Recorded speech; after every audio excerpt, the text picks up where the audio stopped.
Olá, hoje são 15 de agosto de 2020 e em instantes estaremos lançando mais um trabalho, ou seja, reproduzindo mais um trabalho de Rossandro Kinger e Leonardo Machado.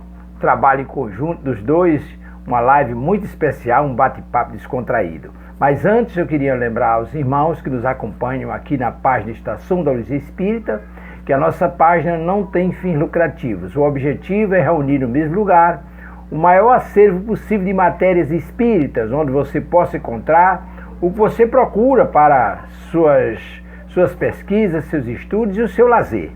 Portanto, voltemos ao tema que hoje será abordado por Rossandro Klinger e Leonardo Machado, sobre ansiedade, um bate-papo de um psicólogo e um psiquiatra, transmissão ao vivo pelo Facebook, em 6 de julho de 2020. É um trabalho muito interessante. Eles criaram um quadro, Penso Eu, e eles discutem de maneira descontraída, de maneiras leves, sobre os problemas mentais, emocionais, os tempos atuais, os tempos de pandemia, essas coisas. É realmente um trabalho interessantíssimo que você não pode perder. Então, sem mais delongas, muitíssimo obrigado por nos acompanhar aqui na página Estação da Luz Espírita e vamos ao bate-papo de Rossandro Kinsler e Leonardo Machado. Obrigado. Começa. Tá. Live, estamos ao vivo com as pessoas. Sejam todas bem-vindas, todos bem-vindos. É uma alegria a gente estar aqui hoje. Temos essa novidade que a gente estava, né, Léo, junto aqui pensando. A gente fez uma live no Instagram, a gente se ligou um tempo desse, aí a gente marcou para fazer uma live no Instagram.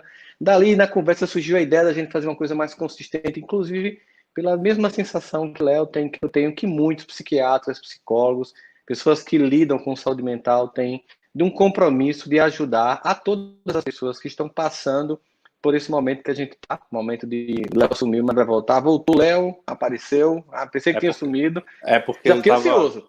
Sabe o que é? É que tava Rossandro Klinger, Sim, Leonardo. o nome trocado.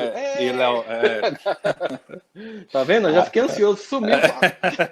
Mas a gente tava justamente conversando, uma conversa bem de amigos mesmo que a gente sobre a angústia que a gente sente por perceber que o processo da pandemia, ele potencializou já um conjunto de sintomas emocionais que a própria sociedade como ela já vinha perpetrando nas pessoas, desenvolvendo, né? A gente sentia, por um lado, uma superfragilidade das pessoas por várias variáveis, um dos temas que eu abordo muito, que é a educação, meio equivocada de muitos pais, tornando as pessoas muito vulneráveis. Junto com isso, um conjunto de transformações sociais muito intensas que já estavam se construindo, se manifestando, aquilo que Zygmunt Bauman vai chamar de modernidade líquida, com todo esse peso, né, o Léo, que isso tem.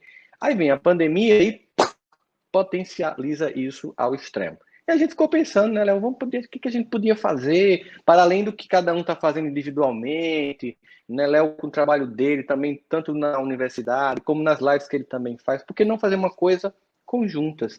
E a gente teve a ideia de fazer, foi pensando, tal, e surgiu Penso Eu, que vai ser como se fosse nosso programa quinzenal de segundas-feiras, penso eu. Quando realmente não der na agenda, a gente pode gravar e colocar na segunda para manter a tradição. Mas a gente quer que, já que vocês estão aí nos dando a honra dessa presença, está sendo transmitido tanto no meu YouTube como no YouTube do Léo, eu queria muito que, se vocês pudessem, quem tem computador, abre num e no outro para poder ter a audiência dos dois, curte e compartilha. Por que é importante curtir e compartilhar? Eu gosto de explicar, né, para a gente não parecer que está só pedindo. Quando a gente curte e compartilha um conteúdo bom, o algoritmo do Google, do YouTube, vai tornar aquilo relevante para que outras pessoas tenham acesso. Não é uma coisa só pro ego, não, é assim. Porque quando você curte e compartilha, ali está se dizendo, esse é um conteúdo importante, então nós devemos mostrar a mais pessoas. É nesse sentido que dá o seu like, dá o seu joinha, compartilha, ativa os sininhos para você receber notificação toda vez que a gente produzir esse conteúdo, que o tema de hoje é ansiedade. É uma alegria, meu amigo, lhe receber aqui, para a gente fazer esse trabalho juntos, né? Conta aí como é que você pensou também isso aí, para a galera se apresentar aí, para quem não conhece, para quem já conhece. Pois é, Rossandro, acho que é uma alegria nós podermos estar aí começando esse Penso Eu, né? Pelo menos penso eu, que é uma coisa muito interessante, de podermos Sim. estar conversando sobre esses assuntos por alguns pontos, né? Aquele que estamos lá na linha de frente, né? Você falou que estava lá na linha de frente, de fato, a gente tanto estava até semana passada atendendo como clínico, voltei a atender como clínico, aí Verdade, agora, eu lembro essa disso. semana, não, a gente já está fora dessa escala, por quê? Porque a faculdade, a universidade já está se mobilizando para ver a questão como é que faz, para não atrasar tanto, então já estou ficando mais como professor, mas também a linha de frente como psiquiatra, né? E a gente vai percebendo que a pandemia, ela exacerbou esses pontos. Então, eu percebi, Rossandro, três fases muito bem claras. A primeira fase dos atendimentos, inclusive não só no consultório, ao contrário, numa força-tarefa que a gente fez voluntária lá na Federal, foi aí que eu percebi mesmo. A primeira fase foi assim, as pessoas que já tinham algum diagnóstico, né, da psiquiatria, mas estavam com medo assim, como é que vai ficar a medicação, como é que eu vou pegar com o psiquiatra, então, era mais assim, uma coisa mais tranquila. Na segunda fase, Uhum. pelo menos aqui em Recife, né? Porque eu estou falando segunda fase, mas aqui em Recife, porque, por exemplo, isso lá no Rio Grande do Sul certamente está diferente, porque agora é que está começando a ficar mais intensa o número de casos lá. Então é engraçado, o Como no Brasil é um Centro-Oeste país, também, né? no Centro-Oeste, Brasil é um país continental, né? Então você tem no mesmo país realidades diferentes, pelo menos temporalmente falando. E a gente aqui do Uhum. Nordeste percebe isso, né, Rossandro? E a segunda fase que eu fui percebendo foi, assim, casos novos, pessoas que nunca tiveram algum diagnóstico, precisando procurar ajuda, ou com psicólogo, ou com psiquiatra, ou pessoas que já tinham, tendo que precisar, assim, porque estavam piorando. E essa terceira fase, que são casos mais graves, aqui, pelo menos em Recife, eu fui percebendo, agora já faz umas 3 semanas, mais ou menos, casos mais graves, depressões mais graves, transtornos de ansiedade mais graves, né? Inclusive ideação de tirar a própria vida, de suicídio. É. E isso tudo mobiliza, né, com a utilização dessas redes sociais, que pessoas que estejam, que esse é um ponto importante. Saúde Uhum. mental é uma coisa muito chamativa, mas é uma coisa muito delicada para você lidar se você não tem uma experiência Sim. clínica, se você não se constrói terapeutas de um dia para a noite, né? Então, Uhum. Exatamente. O Rossandro tem uma história, e eu achei interessante, depois daquela live que a gente fez, um professor meu, ex-professor no caso, mas que eu sempre chamo de professor, um psiquiatra, falou assim, poxa, Uhum. interessante, ele não conhecia o teu trabalho, ele falou, interessante, o Rossandro é um jovem, porque ele é um pouco mais velho que nós, aí ele falou assim, é um jovem que tem muita experiência, né, falou de você, que era um jovem que tinha muita experiência. Eu engano, né? Ele não sabe minha idade. Mas é Porque importante isso, teve a né? parte clínica, acho que é importante, né, Rossandro, de ser isso aí. É assim, eu acho que foram quase 20 anos de atendimento. Eu não estou no consultório ainda hoje, porque eu estou muito nessa de viagens, mas uma coisa que eu vou fazer brevemente, eu vou comunicar às pessoas, vou voltar a dar aula numa instituição muito legal do Brasil, reconhecida internacionalmente. Acho que é porque eu sinto vontade de voltar a ter essa experiência de academia, né? Mas a ideia de que essa experiência, junto com todo o aprendizado, e uma outra coisa que é importante, né, estar fazendo terapia, que é uma coisa que eu continuo Sim. fazendo, e que Uhum. é muito rico. Então, eu faço terapia consistentemente, tem sido uma experiência muito rica para mim. Uhum. A gente percebe também essas nuances. Eu lembro que quando a gente começou a primeira vez, eu dizia, Léo, a minha ideia quando começou a pandemia é ficar, até porque a gente que lida com comportamento humano e que tem, digamos assim, uma experiência, a gente tem uma noção do que pode vir a acontecer. Embora Uhum.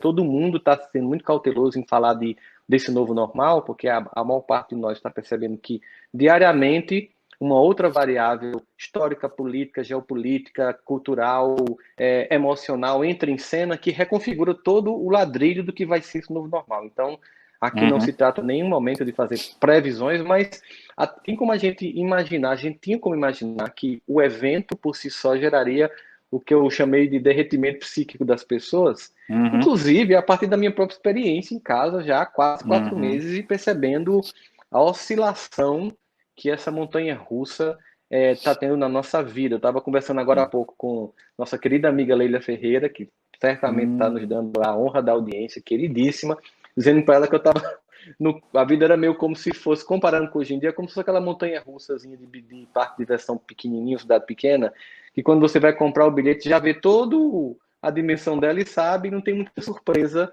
quando você entra lá dentro. Agora a gente entrou numa que é completamente imprevisível os próximos movimentos.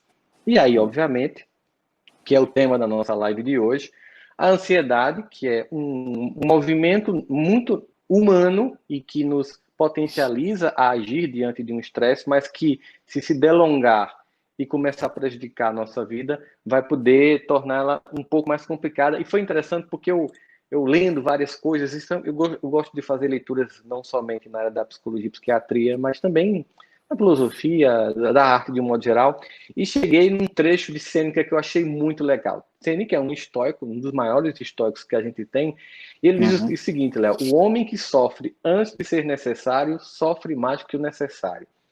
E o mais interessante é que quando a gente vai para a filosofia estoica, uma das características que eles colocavam como essencialmente motivo da tragédia humana é as emoções, elas são destrutivas quando nós temos erro de julgamento. Olha só, as emoções são destrutivas quando nós temos erro de julgamento. E eu disse, puxa, ele antecipou a psicologia cognitivo-comportamental em muito tempo. Né? Por isso que a filosofia é a ciência mãe da psicologia, da psiquiatria, da ciência de comportamento humano em geral. Colocam-se que os psicólogos e provavelmente os estoicos, e esse período da época da filosofia, que é um período que Alexandre dominava. Demais. Então, o helenismo tomou uma força. Não é? E aí a Grécia, eles não tinham mais a possibilidade de atuar, digamos assim, de forma democrática. Na época de Sócrates e Platão, então os filósofos tinham essa ideia de poder, através da polis, da política, influenciar a felicidade e tal. Mas aí, como estava lá Alexandre dominando, eles não tinham mais a possibilidade. Alexandre não, a posteridade já o Império, né? Porque Sêneca já não é mais na época de Alexandre, mas assim, o estoicismo nasce nessa época do helenismo. Então eles começaram a se voltar para uma política interna, né? Eu costumo brincar, ao invés da política externa, voltaram para a política interna. Então o tema do sofrimento, o tema da felicidade, acabou sendo... E aí ele acabou sendo a principal temática. E aí você vê psicologia cognitiva comportamental, que é uma das coisas que eu fiz especialização, que tem mais contato, eles basicamente eles citam, não Sêneca, mas citam outro estoico, que é Epicteto, que fala assim, as coisas são muito mais como nós percebemos do que como são de fato, ou seja, a nossa interpretação pode tanto catastrofizar, ampliar a tragédia, né, como também, e aí ampliar a emoção mais pesada, mais desagradável, a ansiedade virando uma ansiedade normal, humana, para uma coisa mais patológica, como também regular, né? A gente também tem essa possibilidade de diminuir. Por isso que a gente, para poder fazer nossas previsões em psiquiatria, em psicologia, em epidemiologia, a gente faz o quê? Comparativos com outros países. Então, por exemplo, nessa altura do campeonato, você já tem outros países que passaram por pandemias, né? Então, a partir do comportamento humano lá, embora existam as adaptações culturais, a gente imagina assim, poxa, a gente não é tão diferente assim, a gente não é tão especial assim que a gente não vai passar os estresses parecidos.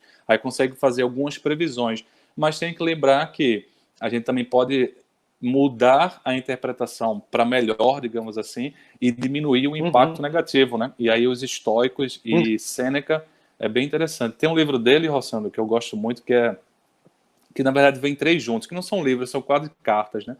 Que ele escreve assim, da tranquilidade da alma, e tem outro que é da felicidade. Aí ele coloca assim, quanto mais rápido nós queremos atingir a felicidade, mais distante dela nós vamos. Porque a gente fica com tanta ânsia de atingir felicidade e acaba indo para um caminho que não tem muito a ver, e aí acaba aumentando a nossa ansiedade, etc. Né?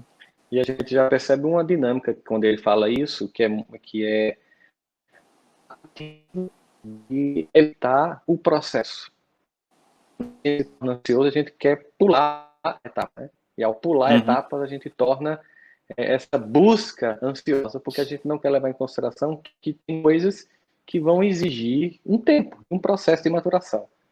E a nossa tendência de ficar imaginando essa preocupação, que é uma característica da ansiedade, se ocupar previamente de algo que muitas vezes somente o tempo vai dar conta, por mais que a gente racionalmente saiba que isso não está sob nosso controle, a gente tem uma tendência de achar muitas vezes que ficar pensando, fazendo aquele circuito interno de ruminação psíquica vai gerar algum controle que não vai gerar nenhum. Muito pelo contrário, vai gerar um desgaste emocional muito grande.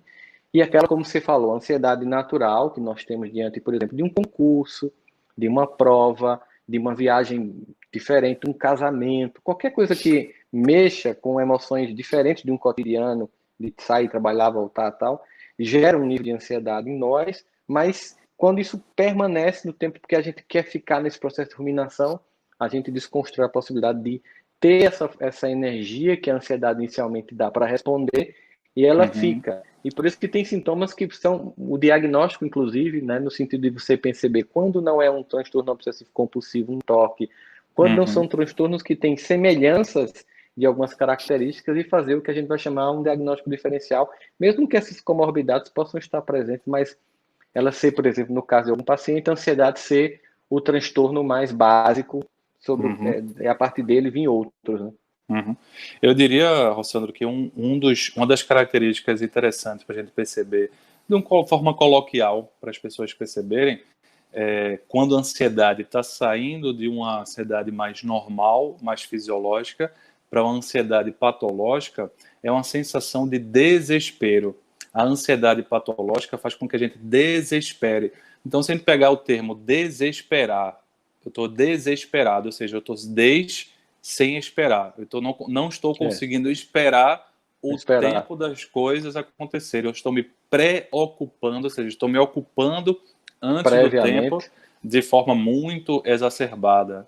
E aí tem um dos principais diagnósticos aí, que é a ansiedade de base, né? Como principal transtorno é o que a gente chama assim na psiquiatria, na psicologia, transtorno de ansiedade generalizada, né? Exatamente. Que é aquela ansiedade que não está focada numa limpeza, que não está focada num toque, né? Que seria a limpeza, numa fobia específica de falar em público, fobia de lugar alto, mas a ansiedade que é generalizada, e um dos principais pontos é essa preocupação demais, porque a pessoa ansiosa de forma extrema, ela até interpreta que a preocupação seria a solução para se acalmar. Só que nesse looping mental, a preocupação acaba sendo o combustível da ansiedade. Quanto mais eu me preocupo, mais eu vivo o antes, e acaba sendo o combustível da ansiedade, né?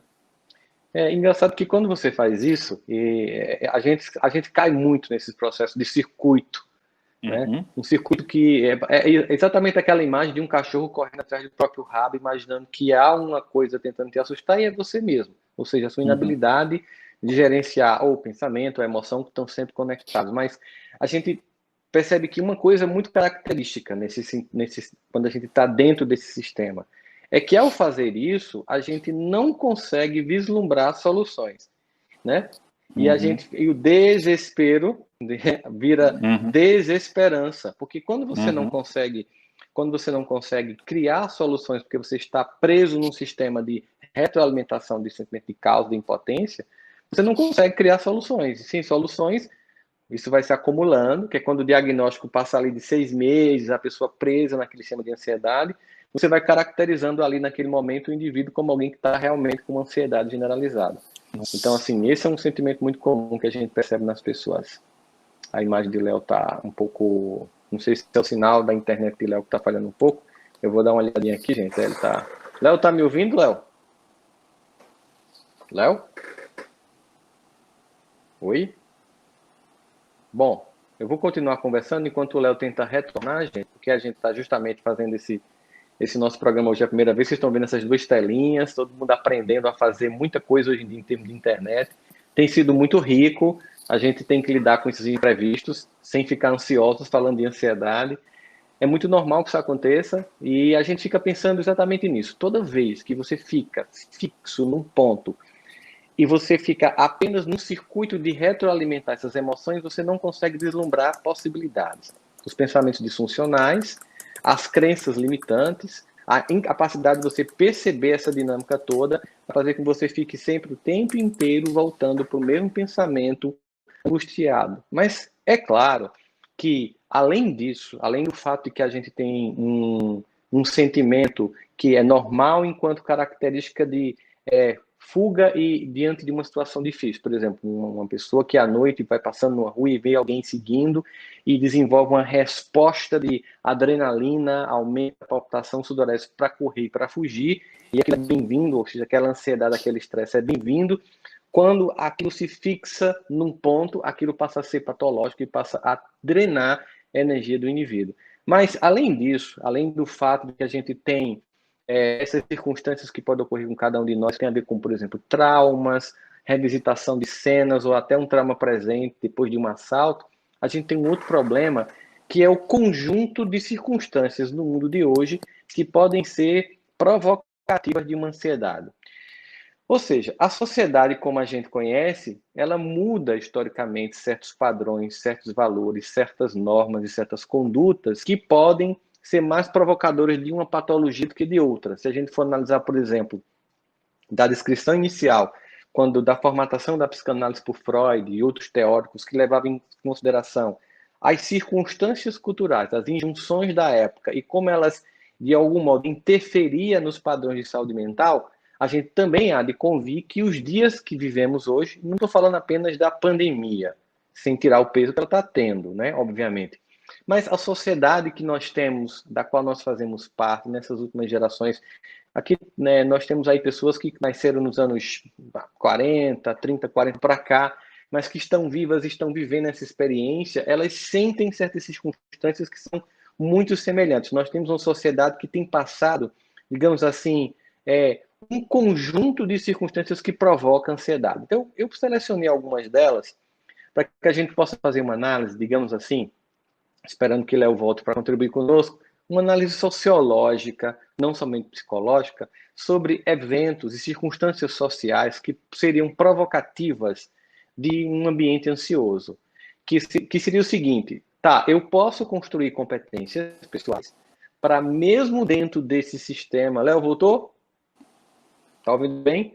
Eu estava aqui fazendo um preâmbulo, Léo, para dizer o seguinte, que cada época da humanidade tem algumas características que também criam certos sistemas de mais saúde mental ou menos saúde mental em certos aspectos do comportamento humano. Por exemplo, óbvio que da época de Freud, dos primeiros construtores das teorias psicodinâmicas, até hoje, cada um deles na época que viviam percebiam que a dinâmica cultural, usos, modos e costumes geravam patologias numa área ou na outra. E não é diferente agora. Nós vemos uma sociedade que tem um conjunto de circunstâncias e que eu estava dizendo, a pandemia não se trata só da pandemia, sem querer descaracterizar a força que ela está tendo, mas eu estava dizendo que a gente ia fazer agora uma provocação, um pouco de análise sociológica de que eventos desse mundo no qual nós nos encontramos pode ser provocador de ansiedade. Mesmo levando em consideração que quando o indivíduo é capaz de se desenvolver emocionalmente ou buscar ajuda para isso, ele pode ser mais ou menos afetado pelo conjunto de circunstâncias que aqui agora a gente vai elencar, Léo. Eu vou colocar uma coisa que parece que num primeiro momento, quando a gente vai estudar, a gente pensa, pô, mas será que não tem sentido isso? Mas a gente sempre tem uma visão, e Léo compartilha muito isso comigo, uma visão sistêmica das variáveis que afetam a saúde de um ser humano. Existe uma coisa que é muito usada na economia, a gente ouve muito isso, que é assim, custo Brasil. Custo Brasil é assim, você produz bem, mas aí quando você vai levar aquele produto rural para o porto, tem as estradas e tal. Mas existe um custo Brasil que não afeta somente a economia, afeta a economia das emoções, para a gente fazer uma analogia, né, metafórica sobre o que a gente está vivendo. Por exemplo, viver em um país em que a violência urbana é realmente algo extremamente inconveniente é motivo de provocar ansiedade.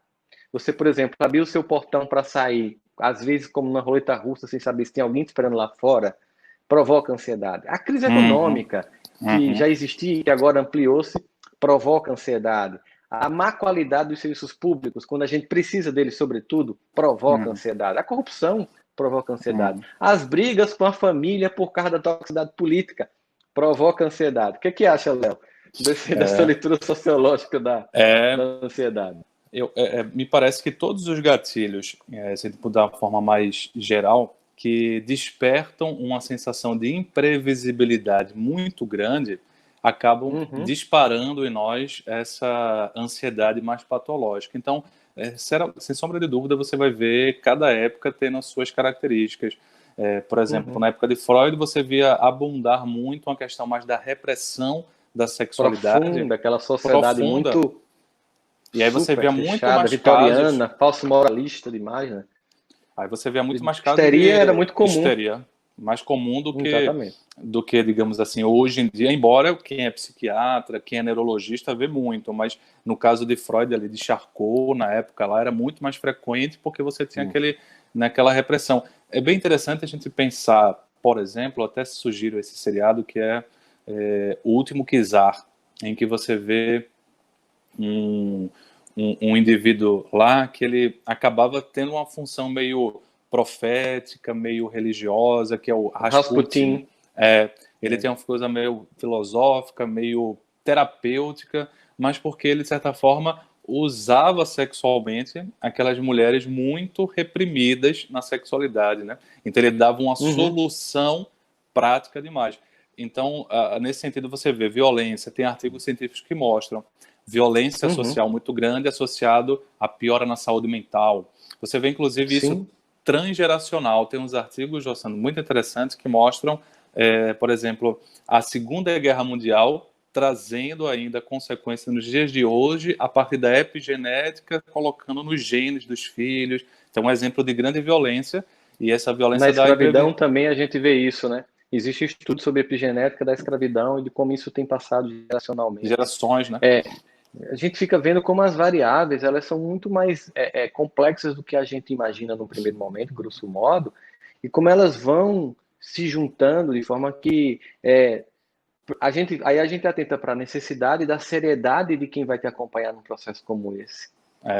E de um diagnóstico bem apurado, de profunda experiência, porque, obviamente, não se trata de uma coisa que você pode fazer num cursinho de final de semana, como as pessoas muitas vezes terminam se submetendo a isso. Mas a verdade é que, quando a gente pensa nessas variáveis todas, a gente, por exemplo, imagina esse evento atual, trazendo atual, o incremento da violência doméstica, o aumento da violência doméstica. Então, nós temos... uma sociedade em que você tem o cara tá lá na casa dele, ansioso, desempregado, um padrão de vida caindo, completamente sem condição de comer, não que isso seja justificativa de jeito nenhum, mas é uma variável que entra na cena, provocando um transtorno de ansiedade, e, sobretudo, no universo masculino, em que há muita pouca disponibilidade cultural para buscar ajuda, para admitir fragilidade, explodir essa ansiedade com agressividade é uma das respostas que a gente tem. E não é uma resposta incomum, não. Eu me lembro de outra crise econômica brasileira e eu falei para minha cunhada, olha, estava naquela dúvida, está em crise, não trai? Eu falei, olha, porque às vezes como você é médico, como psiquiatra, psicólogo, você vê as coisas acontecendo um pouco antes, né? O fenômeno acontecendo um pouco antes, porque drena ali nos seus atendimentos. E eu vi justamente isso. Vários homens, né, gênero masculino, procurando ajuda, por quê? Porque a empresa estava falindo, ou porque tinham perdido o emprego, ou porque a empresa estava perdendo... e aí era um dos pontos que fazia com que eles viessem, e é curioso que eles vinham procurar tratamento meio que à força, ou por quadros de ansiedade, porque a família pediu muito. Ele falava assim, doutor, eu vim, mas assim, o que vai resolver mesmo é se minha empresa estiver boa. Aí eu explicava, olha, o tratamento não vai melhorar a tua empresa, né? A gente não vai ser, digamos assim, um consultor financeiro, mas vai poder te melhorar a perspectiva da lente mental e aí você vai ter mais tranquilidade. E era curioso que vários deles, porque nunca tinham procurado psicólogos, estavam ali porque realmente estavam passando por um quadro depressivo ou ansioso, uma parte deles também, e aí me vinham depois de um tempo, doutor, é engraçado, os problemas estão os mesmos, ou seja, as variáveis que o Rosando está colocando, as variáveis externas são as mesmas, mas eu estou mais tranquilo, eu estou conseguindo ter mais paz, inclusive até atenção, memória, porque a ansiedade patológica dá lapso de memória, a gente não consegue ficar atento nas coisas. Então ele estava conseguindo ter cognição e emoção mais alinhada para poder resolver a vida. Então essas variáveis, elas são importantes sim para a gente colocar em cena, não é colocando a culpa nas variáveis, mas é entendendo que, como seres humanos, nós estamos, assim, também submetidos dentro desse contexto. Né? Ninguém é um super-humano infalível ou invulnerável. Né? Invulnerabilidade é uma coisa que nós não somos. Resiliência não tem nada a Uhum. ver com vulnerabilidade. Um dia a gente vai abordar um tema só de resiliência aqui, com certeza vai ser bem rico. Uma coisa que você falou que eu acho interessante, Léo, é quando você assim, aí então ele estava com a cognição capaz de fazer uma análise melhor do cenário, encontrar até uma possibilidade, ou ser menos afetado por um cenário que ainda no médio prazo seria ruim. Isso já é um Uhum. ganho.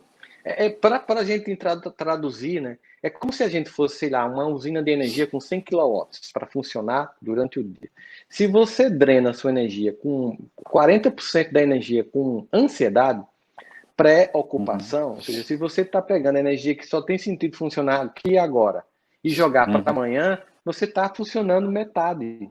Ou, para a gente usar um termo bem conhecido no Nordeste, meia boca. Você está sem Uhum. ter toda a tua potência de disponibilidade cognitiva agora. Claro, ninguém vive assim só no momento de muito exacerbação psíquica, que você está realmente muito centrado, porque tem dia que a gente sente assim, pô, tô tão bem agora, que a Uhum. gente tem vontade de congelar aquele momento e ficar naquele, Uhum. mas a humanidade, nós não seríamos nem humanos se nós fôssemos assim, seríamos É. inteligência artificial.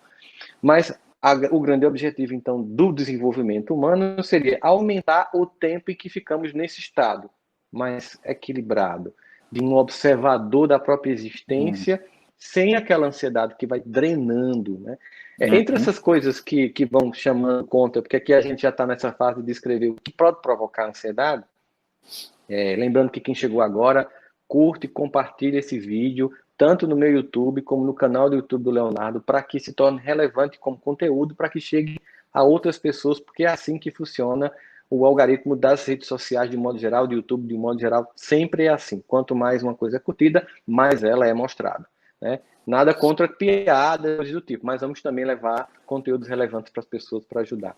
Entre essas coisas, estava falando da questão do custo do Brasil, ou seja, as dificuldades de estar num país com características, não que em outros países não tenha também o custo de cada país, a gente sabe disso, é só lembrar no caso americano, que é muito uma coisa quase que apenas lá acontece quando aqueles jovens chegam na escola, matam os outros e se matam, são mortos pela polícia. Então tem um custo característico daquela cultura. Mas existe uma outra coisa que também é muito geral hoje do mundo, que é uma variável recente que tem afetado o nível de ansiedade das pessoas, que são o uso de tecnologias e de redes sociais, né? O brasileiro está ele é o terceiro maior usuário de aplicativos do planeta. Uhum. Horas por dia nos aplicativos. Aplicativos que têm comparação social, como Instagram, Facebook, em que as pessoas editam a própria existência, a própria história, a imagem.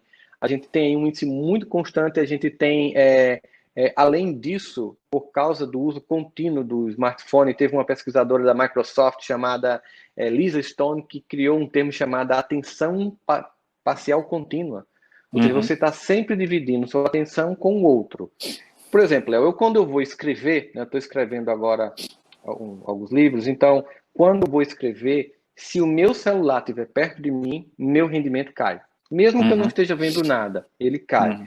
Então, basta eu tirar ele perto de mim que eu consigo concentrar. Mas olha como é interessante. Você, mesmo com o celular longe, vem uma sensação que a pessoa precisa conversar num diálogo interno de que, e se alguém mandou uma mensagem urgente? E é porque Uhum. no meu WhatsApp tem a seguinte frase: se for urgente, ligue. Mas as pessoas não costumam ler, né? Então, eu criei uma rotina que tem sido mais ou menos o seguinte: a cada 2 horas, 1 hora e meia, dependendo de quando eu vou beber água no banheiro, eu olho. Então, se for algo realmente urgente, que tem a ver com negócios, eu vou e respondo. Uma demanda familiar Uhum. muito importante. Todas as outras coisas eu vou deixar para um horário que eu esteja um pouco mais livre. Mas essas tecnologias, gerando o que a gente chama de atenção parcial contínua, começou a gerar um outro fenômeno que tem muito a ver com uma ansiedade muito atual, né? Que é o fear missing out, É. que é o medo de ficar de fora. Ou seja, o medo de você estar Uhum. desatualizado, de que esteja acontecendo a notícia, de que alguém tenha mandado uma mensagem. E Léo começou um movimento contrário ao FOMO, que é o Joy of Missing Out, que é o JOMO, né? A alegria de estar desconectado. O Uhum. sonho de consumo, muitas vezes, da gente é ir para um canto que não tem Wi-Fi, nem pega 3G. E é interessante porque quando isso acontece, você realmente consegue viver um pouco mais a Uhum. experiência.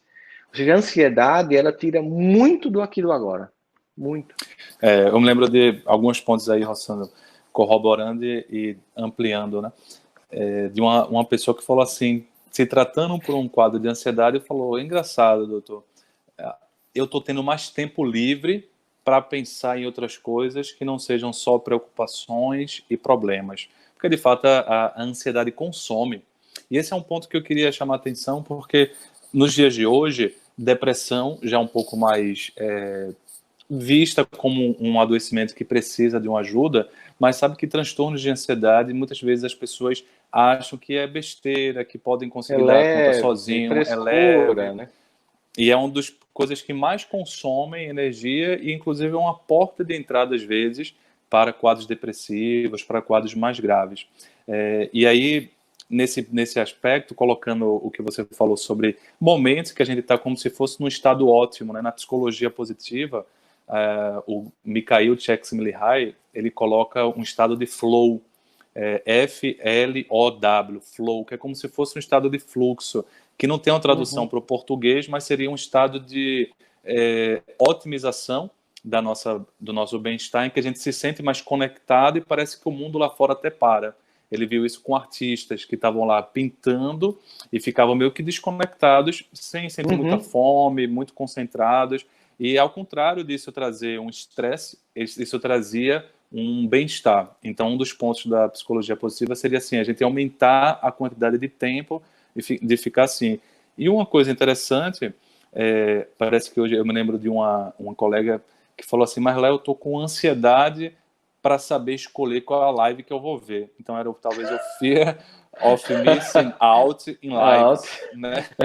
Exatamente. De ficar fora das lives. Eu falei, olha, não precisa ver tudo, vê o que combina mais contigo. Então, diminui um pouco a ansiedade, também talvez seja o quê? Saber escolher. Porque escolher é perder. Quando a gente escolhe alguma coisa, a gente perde algo naturalmente. Se a gente escolheu agora ficar aqui com o Rossandro, com o Léo, escutando essas explicações, essas colocações, a gente está, digamos assim, perdendo alguma outra coisa para poder ganhar alguma coisa nesse momento. Então, escolhas, que é muito difícil, às vezes, a pessoa com ansiedade, ela fica com muitas dúvidas para tentar escolher o que é o melhor, o que é o certeiro, o que é certo, quando, na realidade, às vezes, naquele momento, aquilo era melhor para você, em outro momento, o outro ponto é melhor.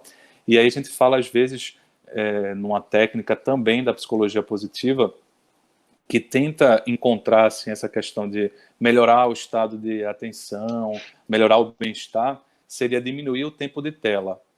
Difícil, Sim, a gente não, né, fundamental. no nosso estado atual, a gente não vai, digamos, seria meio Zerar que isso, né? zerar, né? Seria até uma coisa contraproducente, porque a internet pode nos ajudar muito, tem nos ajudado muito. Quando a gente se mobiliza para fazer um quadro como esse, é porque entendendo que a internet consegue ser um meio de levar para as pessoas. Quando o Rossandro, eu até não sabia disso, legal saber disso, assim, que quanto mais curtidas, pessoas, o algoritmo vai abrindo. Então, olha só, a gente está o quê? Utilizando as vias sociais, as redes sociais, para poder pegar um público maior do que, digamos assim, só no consultório, só em aula, né? Numa palestra. Numa palestra. Quando você certamente fez a transição ali, poxa, eu estou vendo que eu estou sendo bem útil aqui, falando para as pessoas. Por quê? Porque é como se fosse trazendo esse outro olhar, né, para fora de quatro paredes do consultório, para umas quatro paredes ampliadas, né, digamos assim, seria o consultório ampliado, numa fala de Sócrates, assim, que a medicina teria uma veia em comum com a oratória. Então, talvez assim, não dá para parar a tela, mas diminuir um pouco essa dica que você fala, que você faz com você, eu também faço comigo, falo com meus pacientes, com os alunos, escolher horas do dia, intervalos para você poder ver dos seus compromissos, né? Ajuda muito. A Leila falou, você falou a Leila Ferreira, né? Eu conversei, eu acho que com domingo com ela, aí ela falou assim, eu fiz um detox digital, achei engraçado esse termo, porque às vezes é isso, é diminuir um pouco o tempo de tela para poder se conectar, enfim, ter um pouco de tempo para si, sei lá, vários motivos, né? Você falou de uma coisa, uma palavra que aparentemente não parece estar associada com ansiedade, mas está profundamente associada com ansiedade, quando você falou da sua amiga que estava tendo que escolher lives. E você falou de escolhas, porque aí uma outra característica, por exemplo, do tempo atual que provoca ansiedade é a multiplicidade de coisas à sua disposição, né? Porque ao fazer uma escolha, sem maturidade emocional, você é jogado na culpa de tudo que você não escolheu quando você escolheu A. Você termina se culpando por todo o alfabeto de possibilidades. E é preciso ter uma certa coragem para dizer, é o que eu posso agora. E primeiro porque também um mito que se criou que a gente é multitarefa, que a gente consegue, sabe? A gente pode em algum momento da vida perceber que a gente precisa ter um pouco mais dinâmico, mas aquilo que de fato vai ser consistente é uma coisa que vai exigir foco. Eu digo porque eu sou uma pessoa que tenho realmente fui acompanhado de déficit de atenção durante muito tempo na minha vida, né, e hiperatividade, e sei o quanto tem hora que até eu me irrito com minha falta de foco, entendeu? E o quanto quando eu me foco, acontece o contrário hoje. Quando eu me foco e cumpro aquilo que eu determinei para mim, como uma meta pessoal, aquilo me apazigua. E quando eu fico na multitarefa, que multitelas não é somente, vamos ampliar assim a percepção, não é somente ficar vendo computador. Às vezes multitela é você fazer em casa um monte de coisa ao mesmo tempo. Você não sabe se lava o banheiro, se você arruma o guarda-roupa, se você faz o almoço. E quando você pensa que eu posso fazer tudo ao mesmo tempo agora, você termina fazendo tudo muito mal e se desgasta profundamente, porque quando você está no guarda-roupa, fica pensando na cozinha. Quando está na cozinha, fica pensando no banheiro. É igual a pessoa, eu estou assistindo essa live agora de Rossano de Léo, porque eu podia estar assistindo a live do cantor tal, e está acontecendo do filósofo tal.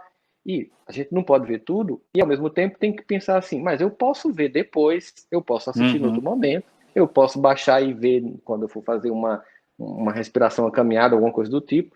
Então, essa culpa, né, que a gente tem que saber que não precisa acompanhar a escolha. A culpa não precisa acompanhar a escolha. Que tem a ver com a forma como a gente cria raciocínios que não são compatíveis com o estado de bem-estar. Achar que ao escolher A, eu me culpo por tudo que eu não escolhi. Eu acho que talvez seja por isso um dos motivos que a gente gosta tanto que as pessoas digam os passos que a gente dê. Por quê? Porque, de certa forma, diminui a nossa responsabilidade, diminui um pouco a nossa culpa. Tem um existencialista, que eu não vou citar o nome porque posso errar o nome, mas ele dizia que um dos motivos de ansiedade, pegando os motivos mais primordiais, que tem a ver com essas variáveis, seria a liberdade. A gente é ansioso porque é livre, ou pelo menos tem a sensação de liberdade. Se a gente tivesse, digamos assim, um caminho mais trilhado, a gente teria menos ansiedade, mas também teria menos felicidade, porque eu perco a minha sensação de mérito, né? Se são os outros que escolhem por mim, eu perco um pouco a satisfação de, poxa, eu consegui por minha conta.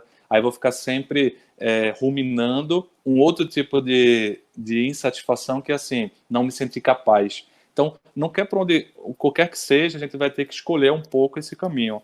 Ou fica o caminho da segurança, mas sem dar um passo a mais, sem ter coragem de dar um passo a mais, ou vai ficar um caminho um pouco da ansiedade, digamos assim, de ter um pouco mais de liberdade de fazer essas escolhas que não são excludentes. Eu me recordo, você falou do TDAH, eu me lembro que eu falei para minha esposa quando eu comecei a estudar, eu falei, rapaz, eu tenho isso aí. Porque aí eu falei para ela, falou assim, não, é porque você está estudando muito, aí quando você estuda muito, você acaba se diagnosticando. Aí depois ela viu alguns, enfim, aconteceu os sobrinhos nascerem e terem a genética, ela falou, realmente você tem uma genética, mas assim, até o TDAH tem um ponto bom, que é o qual é fazer o hiperfoco. Já lá vai eu dar um nomezinho psiquiátrico, né? É o hiperfoco, você conseguir se focar. Então, conseguir fazer essa diminuição de tela quando você tem alguma coisa que dá prazer. Você pega... a gente como psiquiatra gosta de estudar o que está patológico, né? Ou seja, o déficit de atenção que está além da conta e gira um transtorno, porque ele pode nos ensinar. O que é que o TDAH, que tem um diagnóstico de TDAH, faz? Quando ele gosta de algo, ele faz o hiperfoco e fica ali hiperfocado. Então, é isso que a gente está falando. Olha, vamos pegar, às vezes, ao invés de ficar multifoco, multitarefa, vamos fazer ali uma única tarefa, ou vamos fazer um único foco. Isso faz bem para a nossa saúde mental. E filho ensina isso. Pelo menos a minha filha, ela é um grande... Pelo menos, meus filhos são grandes lembradores do foco. atenção plena. Porque se eu estiver com eles e estiver mexendo no celular, ela, papai, fica Acabou. aqui comigo. Mas não estou aqui, não, mas você está no celular. E de fato, então a gente vai se policiando, né? É um treino também, a gente. E a gente percebe também a questão do comportamento que a gente tem, especialmente com pais, como pode gerar transtorno nas crianças quando adultos no futuro. A própria sensação de ansiedade, porque nunca foi centro das atenções. Lembro de um amigo meu que um dia estava em casa com a esposa, cada um no celular, e o filho chegou na frente da TV, mais ou menos 6 anos, fez assim. Né? Aí eles, o que você está fazendo assim? Vocês sabiam que a obrigação de vocês é comigo? Eles olharam um pro outro e ficaram assim, né? Porque as crianças saem com umas tiradas interessantes. Existe um outro elemento que acho que também é importante a gente falar hoje, que tem provocado ansiedade, especialmente entre crianças e jovens e adolescentes e pré-adolescentes, que inclusive tem sido um elemento bem estudado sobre o quanto isso pode provocar vários transtornos, inclusive a ansiedade, mas até ideação suicida, que é o bullying. Porque ele ganhou... A gente aqui, gente, está fazendo um apanhado de elementos que provocam ansiedade, mas a gente vai depois trabalhar esses temas um a um. Eu acho que a gente vai fazer os programas, mas só para a gente entender, o bullying também é um provocador profundo de ansiedade, porque o medo de ou ser vítima que provoca, ou de ter sido e voltar a ser, né? De você, por exemplo, sentir... a gente tem visto, por exemplo, o fato de que várias pessoas estão sendo filmadas agora, porque a gente está tendo muita reunião virtual, palestra virtual, aula virtual, e as pessoas às vezes esquecem que a câmera está ligada, saem fazer alguma coisa e alguém grava, jogam na internet, aquilo provoca um desgaste de imagem profundo nas pessoas, e isso tem gerado um profundo medo de contato agora com muitas dessas tecnologias por causa disso também. Então, o bullying está entre dos estudos, inclusive a revista Molecular Psychiatry, ela fez um estudo em 2018 mostrando que há uma relação imensa com o bullying e o transtorno de ansiedade generalizado. E hoje em dia, com o cyberbullying, você triplica ou potencializa muito. Não necessariamente a existência do bullying, mas a repercussão do bullying. Se aquela era uma repercussão na escola, na sala de aula da turminha, agora a sala de aula é o mundo, né? O mundo. E é importante a gente estar, enquanto pais, junto. Essa sensação, às vezes, de não ser amado ou não ser observado vai criando crenças de desamor, crenças de desamparo, e às vezes a gente coloca a tecnologia como se fosse até para se livrar um pouco da dificuldade que é de estar com o filho. Aí o filho acaba se acostumando muito com tecnologia, né? E acaba se desacostumando com a presença paterna. Então acho bem interessante essa questão do cyberbullying e do bullying. Óbvio que acontece em todas as idades, né? Mas se você pega um bullying na infância, você tem uma vulnerabilidade maior, porque você está formando a personalidade na adolescência, né? Você está formando a personalidade, então a gente tem que ter cuidado. Enquanto indivíduos, para não ser repetidor de traumas, não ser repetidor de bullying, e talvez enquanto pai ficar um pouco mais ligado. Eu lembro de um amigo, o Sandro, psiquiatra ele, e ele deu uma aula e falava assim para mim, Léo, fui curioso, porque foi fazer a reuniãozinha reunião de trabalho, e escolheram lá em casa para ser o local de fazer o trabalho. E lá pelas tantas, os filhos dele com 9 anos, eles começaram a colocar, então, depois do trabalho terminado, aí botaram na internet, no Google, assim, o nome de vagina, por exemplo. Aí você imagina que apareceu tudo, inclusive né, o que eles tinham colocado. O órgão sexual. E aí ficaram começando a ver meninos de 9 anos, ficaram começando a ver um bocado de pornografia, talvez até sem entender muito bem o que era. E aí depois o pai soube por quê? Porque a mãe ligou para ele, a mãe de um dos coleguinhas do menino, e falou, olha, eu não vou deixar mais ele fazer trabalho na sua casa. Aí ele, por quê? Porque aconteceu isso, isso e isso. Ele falou, pois é, eu tomei uma bronca com razão. Por quê? Porque na era da tecnologia a gente tem que se precaver um pouco enquanto pai, enquanto mãe, colocar alguns, digamos assim, algumas travas, né, que existem. Existe isso, existe sim. Você pode deixar lá no computador, no smartphone, existem aplicativos que você o seu filho só vai pesquisar ou acessar a hora que você quiser.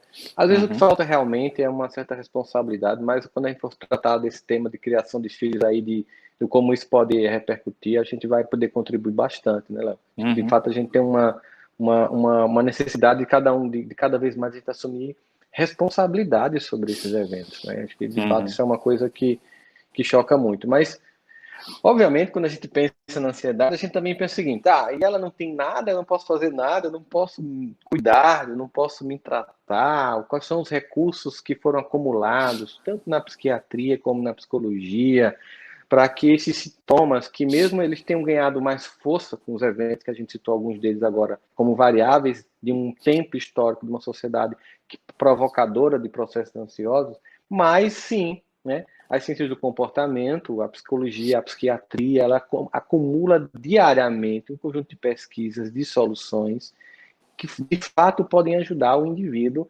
a diminuir, se não zerar quadros de ansiedade. E que vai desde a necessidade, muitas vezes, do medicamento mesmo, que aí, nesse caso, quem é indicado, o profissional indicado para passar é o psiquiatra. Eu sei que o médico tem uma formação generalista e muitas vezes o paciente se sente à vontade, sei lá, com o cardiologista, né, com o ginecologista, mas a anamnese clínica correta para um caso desse, no uso do medicamento, vai ter que ser feito por um profissional psiquiatra, para poder realmente você saber exatamente fazer a dosagem da substância. E às vezes você vai ter que, ela não é uma coisa padrão, a gente sabe que está aumentando os estudos sobre isso, de como tornar os medicamentos cada vez mais personalizados. Então, enquanto não chegou esse mundo que você tem a dose de João, você tem que ir fazendo essa dosagem. Quando eu atendi os pacientes, eu tinha vários, ainda tenho uns psiquiatras amigos aqui na cidade, então a gente ficava se comunicando, como é que você tem visto? Porque a gente atende semanalmente, o psiquiatra tem um encontro mensal, a gente ia,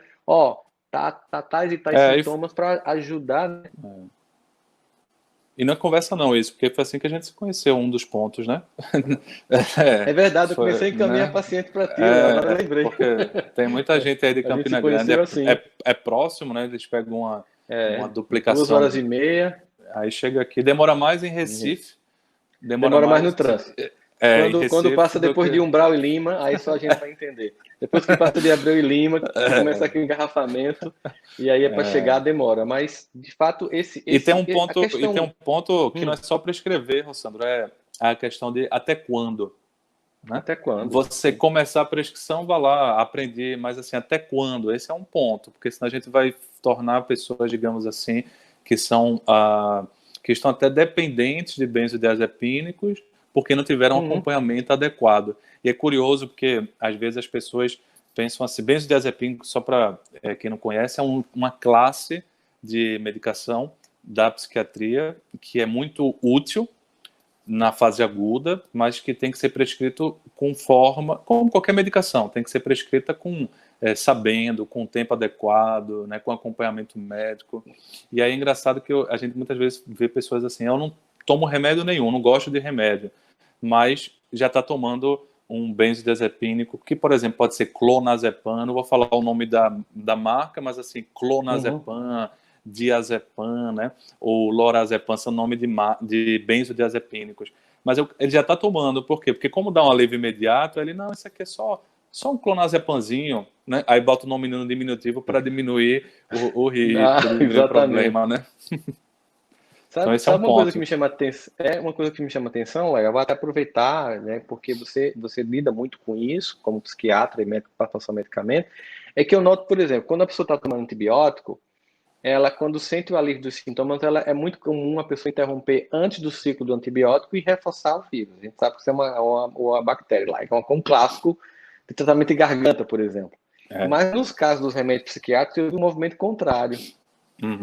Como o indivíduo sentia que o negócio era legal, dava uma sensação boa, ele queria estacionar naquilo ali, mesmo quando o médico disse, não precisa mais, há uma recusa do desmame ou uma falta de acompanhamento, porque como o sintoma inicialmente, no caso de ataque de pânico, o indivíduo está em ataque de pânico, aí, dependendo do nível que estava, quando eu sentia que o recurso clínico, psicoterapêutico não era suficiente para minimizar mais rapidamente a angústia do indivíduo, encaminhava, aí tomava um medicamento, um clássico, dá aquela baixada, a pessoa, não fazer mais terapia, não não fazia mais, depois vinha uma reincidência e às vezes o indivíduo sozinho aumentava a dose, achando que não, aumentar a dose aqui vai, né? Acontece isso. Se eu vou tentar pegar uma coisa com algum termo técnico, mas para não ficar tão tecnicista assim, por exemplo, essas medicações que trazem um efeito mais imediato, elas geralmente são ou digamos assim, uns tranquilizantes, como benzodiazepínicos são, que é que ela age? Ela age diminuindo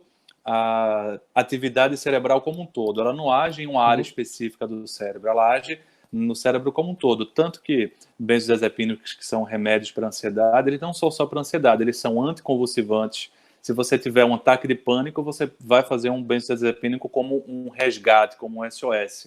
Mas se você tiver, por exemplo, uma pessoa com um estado de mal epiléptico, que seria assim, várias crises de convulsão, uma atrás da outra, a pessoa chega lá 5, 10 minutos convulsionando, aí você vai fazer o quê? Um diazepam na veia, que é o quê? Um benzodiazepínico que é usado para ansiedade, mas o quê? Você diminui a atividade elétrica cerebral. Então, o benzodiazepínico diminui a atividade como um todo, e ele age direto. Se você toma agora, você vai ter uma ação diretamente no receptor do neurônio, e aí você vai ter ação ansiolítica, vai ter ação relaxante muscular, às vezes você vai ver, inclusive, outros médicos prescrevendo por causa de um efeito relaxante muscular, anticonvulsivante e sedativo, hipnótico. Então, vamos supor, eu não estou ansioso, mas se tomar alguma medicação desse tipo, você vai ficar pelo menos com um sono.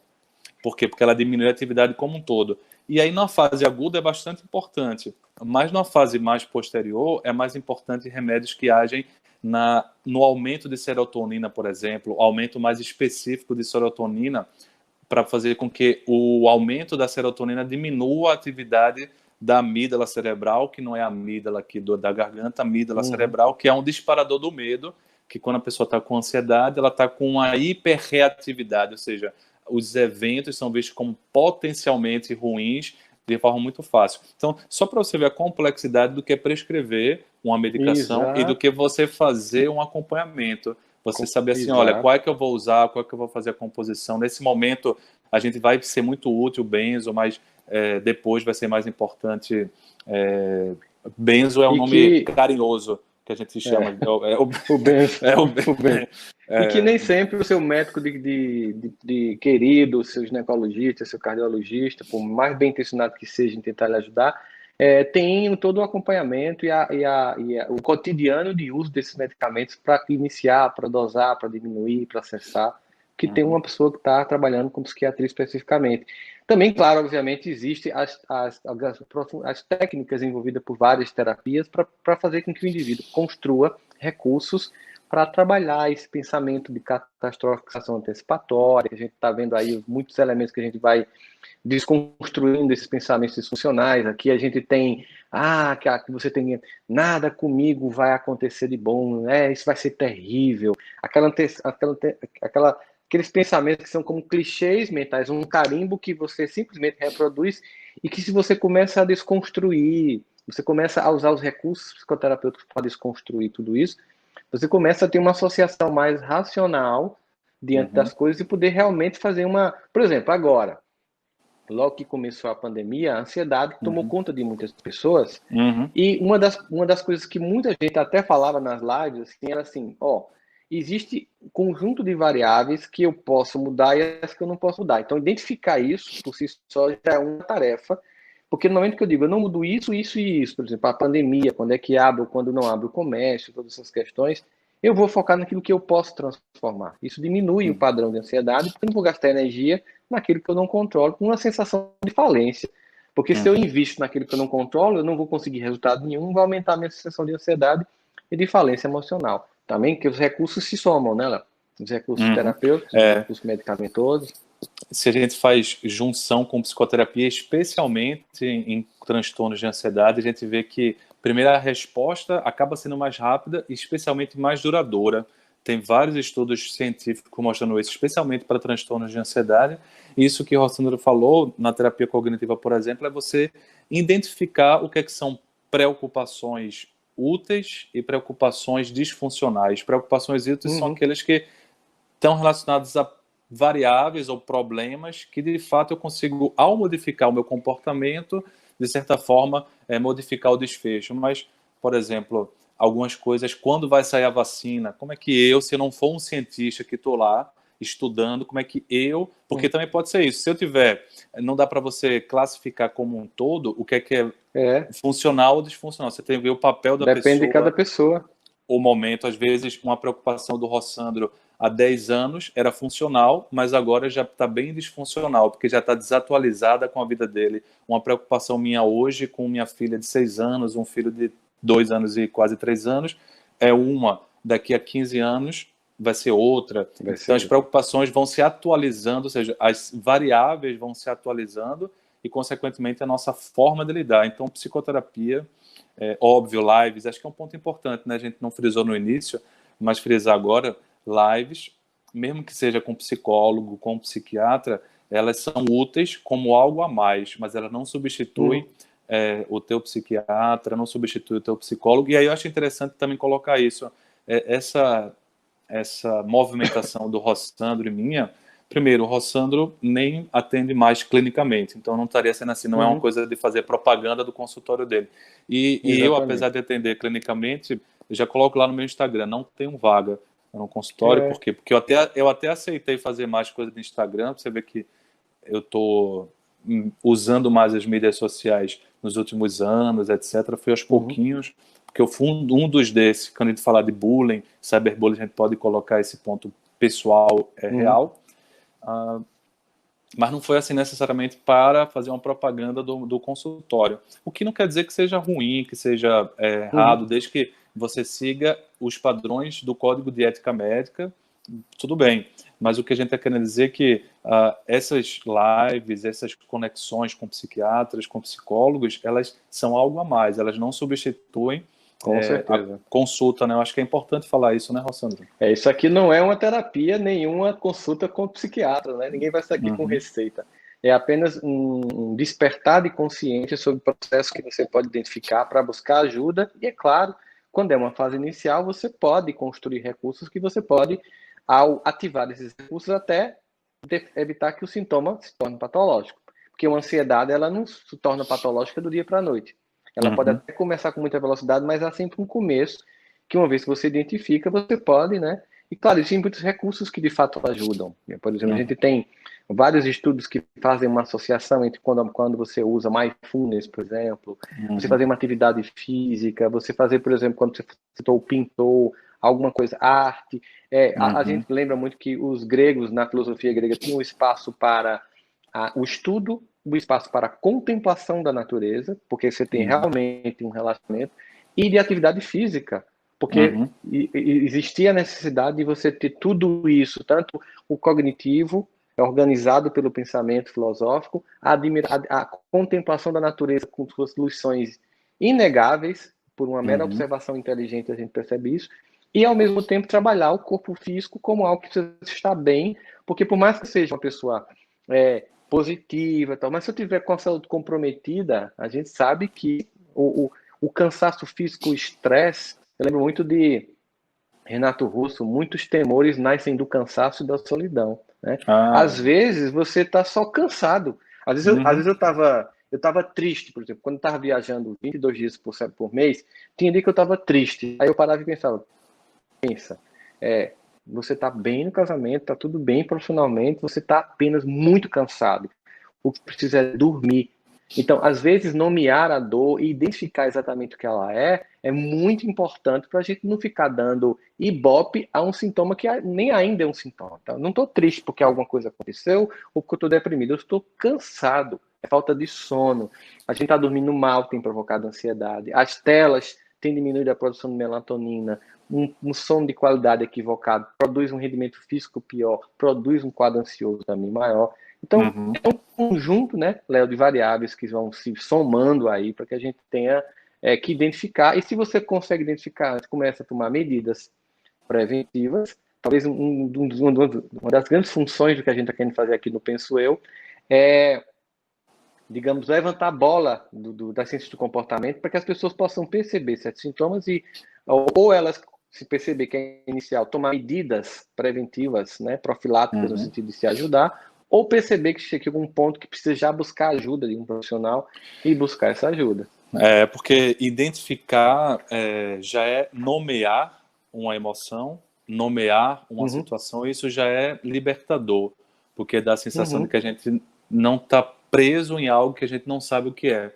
Então você já, peraí, isso aqui não é necessariamente uma depressão emocional, é uma depressão física. Então, peraí, deixa eu modificar. Então, eu nomeio, eu já me dou uma sensação mais de liberdade, e aí eu realmente posso ficar mais livre se aquilo mudar, se aquela variável depender do meu comportamento.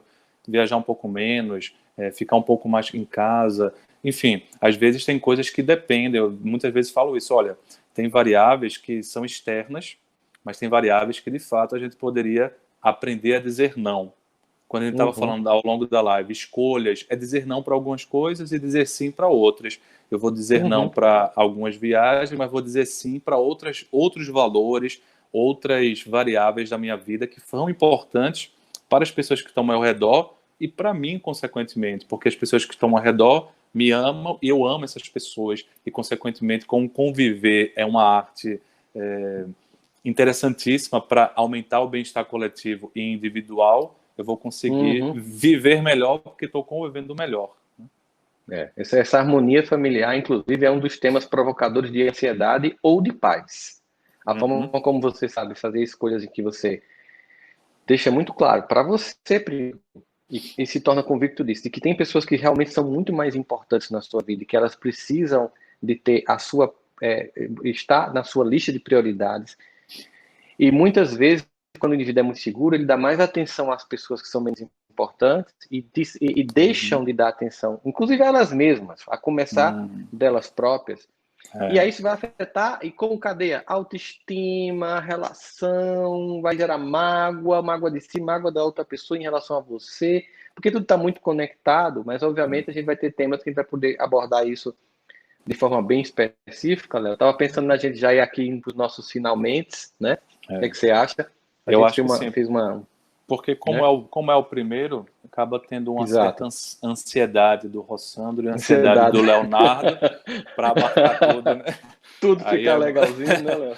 Aí a gente, às vezes a live cai, alguma coisa do tipo, mas acho que a gente vai ter tempo para ir abordando. Mas eu acho que a ideia do penso eu, é aprendermos a viver um pouco mais conosco e, consequentemente, conviver melhor com as telas, conviver melhor com a tecnologia, conviver melhor com nossos pares, porque tudo passa, de certa forma, como é que eu vivo comigo, né? Se eu consigo nomear as emoções, se eu consigo perceber, acho que essa é a ideia de a gente estar aqui quinzenalmente, como você falou, quando enfim, não der, a gente vai tentar gravar e não perder o dia, e acho que nós temos vários caminhos aí.